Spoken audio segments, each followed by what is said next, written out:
तेरा हक ना खावा। इन्नी को तौफीक दे बाप यसू। यसू दे नाल, यसू साडे नाल है, यसू दे असीं नाल।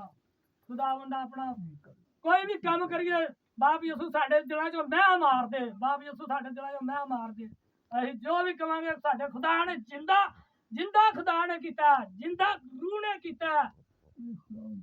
खुदावंद तू अपना उसे टाइम तख्त पे बैठ गया जो तू पैदा होया है बाप यसू।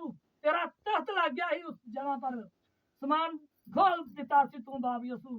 अगे अगे तू था, पीछे पीछे लोग हैं। चर्च च अज मैं मान डाल के नाम बाप यसू। अगे तू है, पीछे मैं सा बाप यसू तेरा बंदा। जो भी आज कलाम सुनाया गया तेरी मर्जी के मुताबिक सुनाया गया। जो गीत जिबुर गाए गए ने तेरी मर्जी के मुताबिक गाए गए ने बाप यसू। मेरा सबूत है, मेरा दिल तमाम तरह ने मेरे दुआवां सुनी तो कबूल करी बाप यसू। मंगना तेरे यीशु मसीह के नाम से, आमीन।